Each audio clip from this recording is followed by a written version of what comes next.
Welcome to part 34 of our series on building a Zelda-like game in Phaser 3. In this video, we'll implement an inventory manager to track collected items, allowing the player to pick up and manage important objects throughout the game. If you're new here, this is part of a full series where we create a Zelda-inspired game from scratch. Check out the playlist link in the description to start from the beginning. Alright, let's dive in and build our inventory system.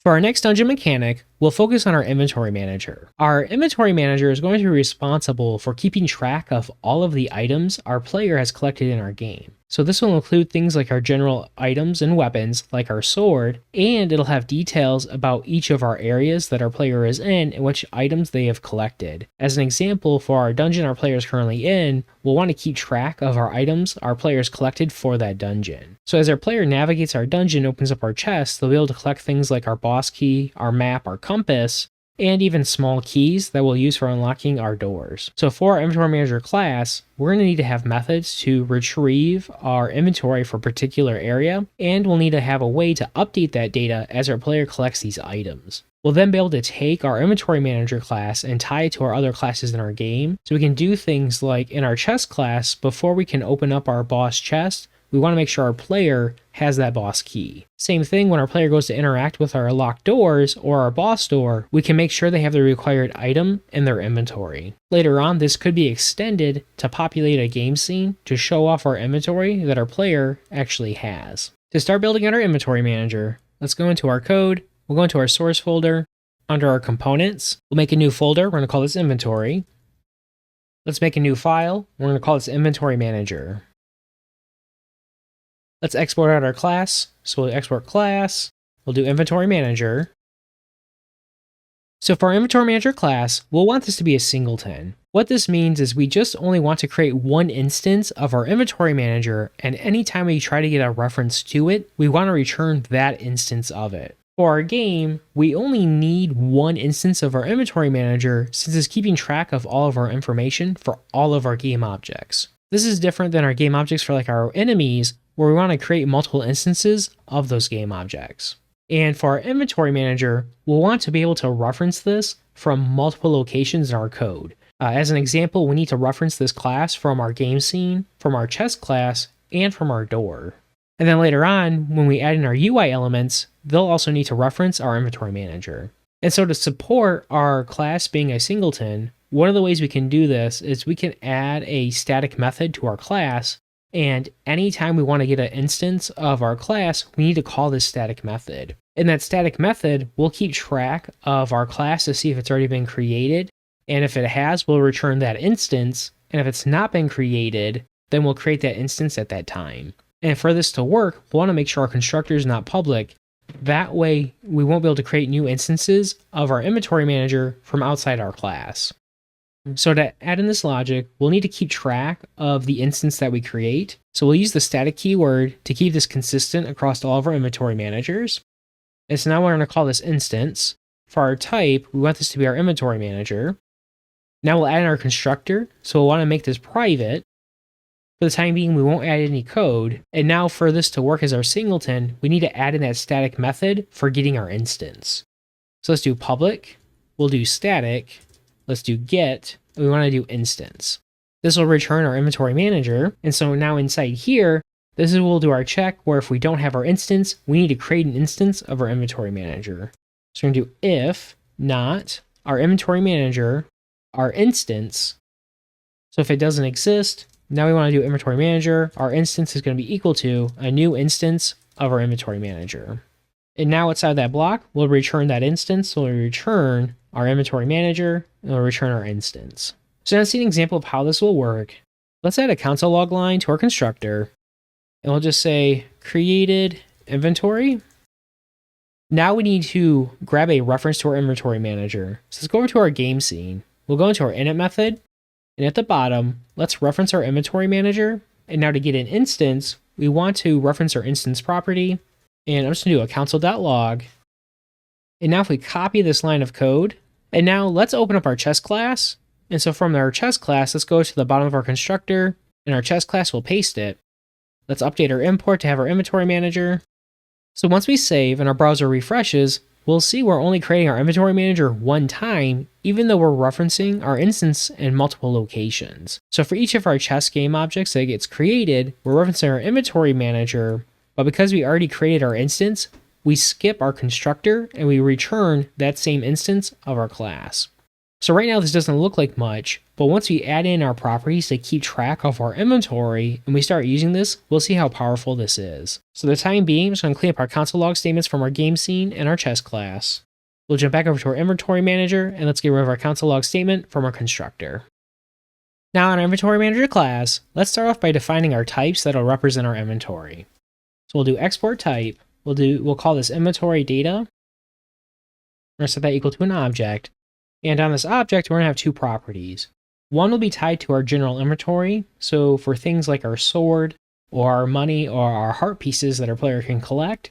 And our second one will be tied to our area specific items. So like when we're in a dungeon and we collect the boss key for that dungeon, we'll want to know we collected that for dungeon 1, but not dungeon 2.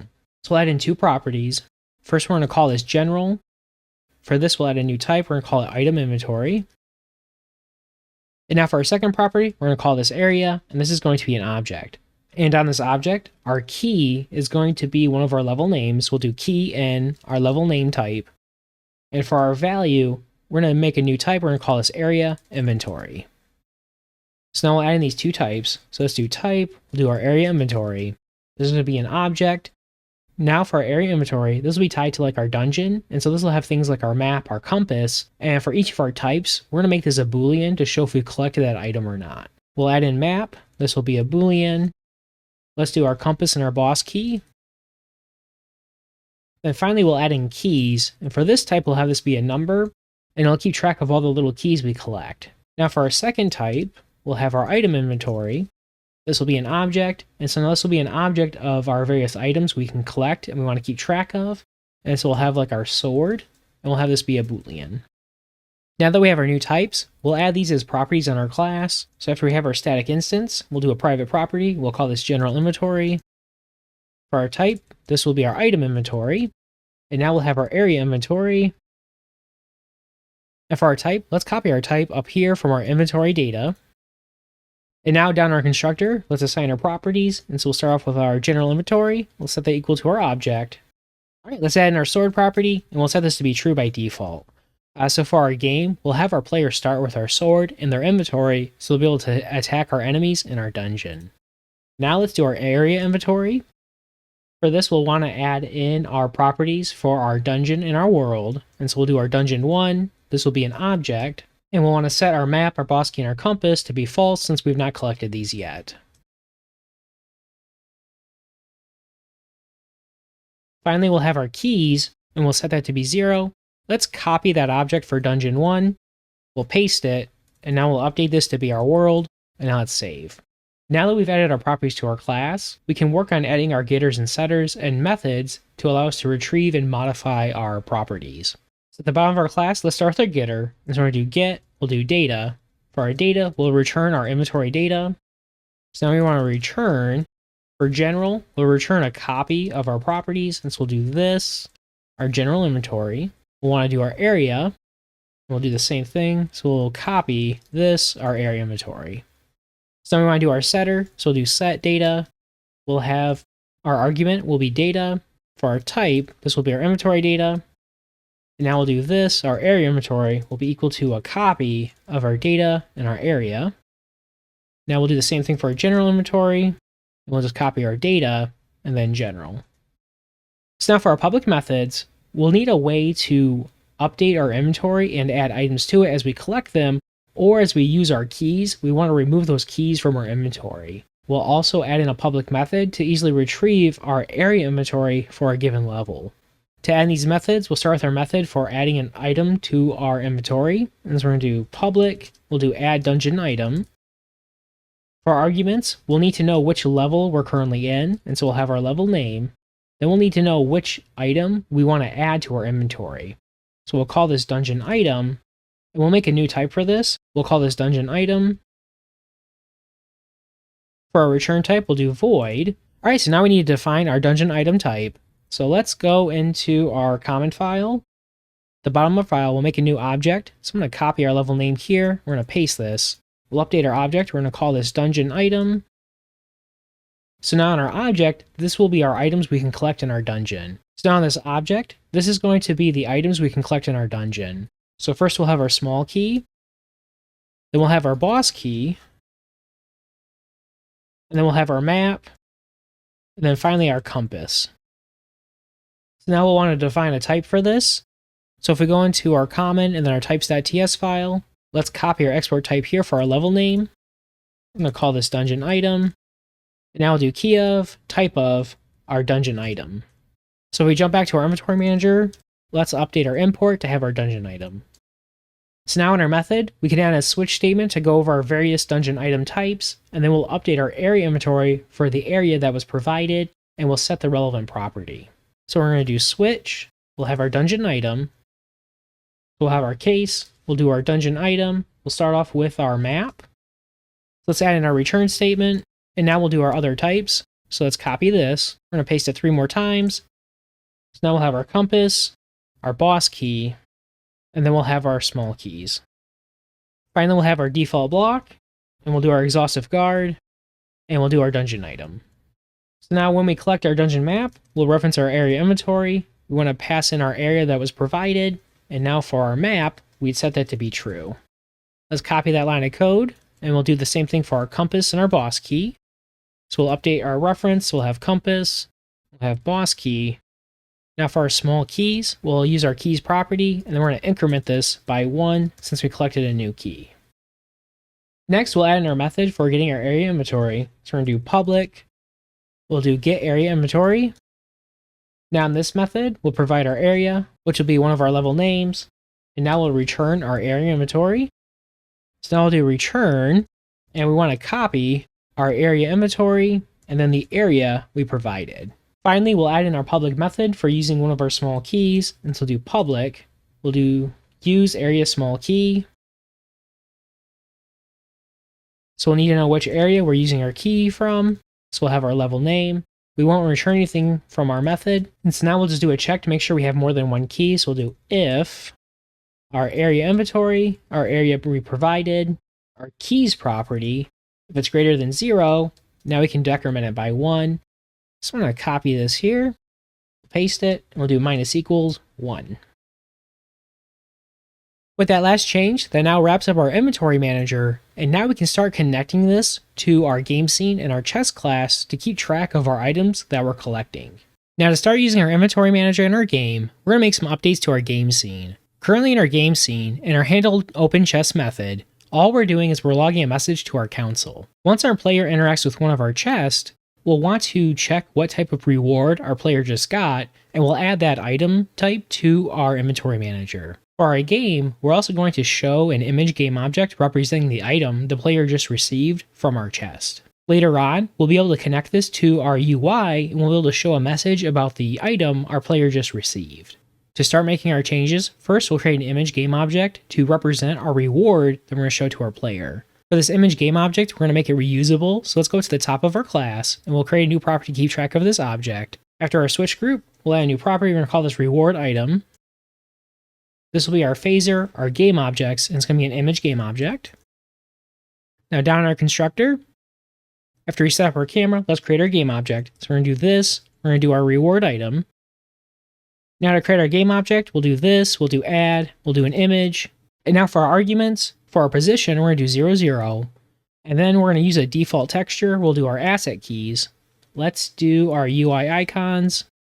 And we'll do 0 for our frame. And now, since we're creating our game object right when our scene first starts, we'll want to hide it by default. And so we'll do set visible. Let's do false. And then finally, we're going to update our origin. And so do set origin. And we'll do 0 and then 1. Now that we have our new reward item, let's come down to our handle open chest method.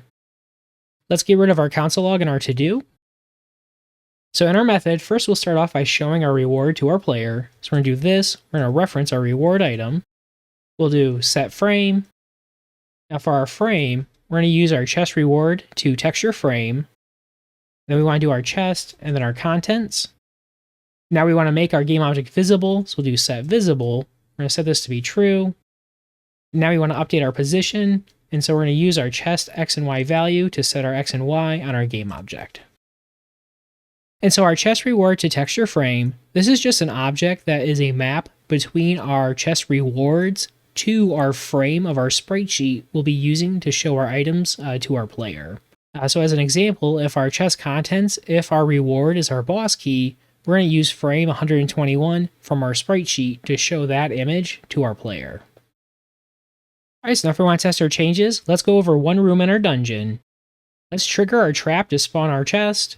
And now if we come over to our chest, let's try opening it up. And we'll see now our new image game object shows up with our key. So now if we go over one more room, we have two other chests. Let's spawn our second chest and we'll try opening both of them. So now if we open our far right chest, we should see our map. And now if we open up our next one, we should see our compass. So we can see our logic for reusing our game object is working. And now we just want to update our game object to hide after so many milliseconds. Alright, so we can see our logic for reusing our game object is working. Now we just need to update our code to hide our game object after a few seconds, and now we also want to add our item to our inventory. So now to add our item to our inventory, before we show our reward item game object, let's do our inventory manager, we're going to do our instance, we're going to do add dungeon item, now we want to reference our level data, we want to grab our current level, now we want to pass in our chest contents. Alright, so currently for our chest, one of our reward types is nothing, and when our chest has nothing inside it, we don't actually need to update our inventory manager. So we're just going to wrap this in an if statement. So we're going to do if our chest, our contents, does not equal chest reward, then nothing, then we'll run this logic here. Finally, now we just want to hide our game object after we show it to our player. For this, we're going to use a tween, and we're going to have our game object appear in our chest and then animate upwards like our player's lifting it up. To do this, after we show our reward item, let's do this, we're going to do a tweens, let's do add. Now for our configuration, for our target, we'll do our reward item. And so for our property, let's do our Y property. We're going to increment our Y value, and so we'll do our reward item, our Y value, and we'll do -16 to move it up in our scene. Our duration will do 500 milliseconds, and we'll do on complete. So once our tween animation is done, this is where we'd want to show our UI with our information about the item our player just got. For the time being, we're going to simulate this with a delayed call where we'll wait a second before we have our item disappear. So we're going to do this, we'll do our time, let's do our delayed call, we're going to do 1 second, and now in our callback from our delayed call, and now in our callback for our delayed call, we're going to reference our reward item, let's do set visible, we're going to set it to be false. And just to make sure our inventory is being updated properly, we're going to add in a console log. We'll do console.log. Let's do our inventory manager. Let's do our instance. We want to get our area inventory. And let's do our level. We want to do our dungeon 1. So back over in our browser, let's move over one room. Let's spawn our chest. So after we spawn our chest, let's try to open our chest. We'll see now our game object shows up. It animates upwards and then disappears. And then we'll see in our inventory, we've updated our keys to show we have one key. Finally, for our inventory manager, our last change we'll make is in our chest class, currently in our callback where we check to see if our player can open up one of our chests. For our boss chest, we just default to returning false. We're going to hook this up to our inventory manager so we can grab our area inventory for our current level, and if we have our boss key, then our player will be able to open it. So now to add in that logic, let's jump over to our game scene. We're going to copy our logic here where we grab our inventory manager from our console log statement. Back in our chest class, let's do if, and we'll say not. Our inventory manager, our instance, we'll get our area inventory. We'll grab our level name, dungeon 1. And if we don't have our boss key, now we want to return false. Otherwise, we'd want to return true. For the time being, we're going to hard code this to our dungeon 1 level. But once we add in our data manager, we actually want to grab our area information from there. That way this is dynamic. So we're just going to update our to-do. And so we'll do to-do, we'll do update to use area information from data manager. To test our change, let's open up our preload scene. Let's update our room ID. We'll go to room 6. We'll update our door ID to be 1. On our browser, let's go to our boss chest. If we try to open it up, we're not able to open it. Now if we come over to our inventory manager, let's update our default value for our boss key. We'll set this to be true. Alright, so now when our browser refreshes, if our player goes up to our big chest, we should be able to open it. Alright, since we verify our change, let's revert our inventory manager to have our boss key be false. We'll come back to our preload scene, and we'll go back to our default starting room. That's it for this part of the series. If you found this helpful, be sure to hit the like button. It really helps out the channel. And if you're following along, make sure to subscribe and turn on notifications so you don't miss the next video. If you have any questions or want to share your progress, drop a comment below. I'd love to hear from you. Alright, thanks for watching, and I'll see you in the next one.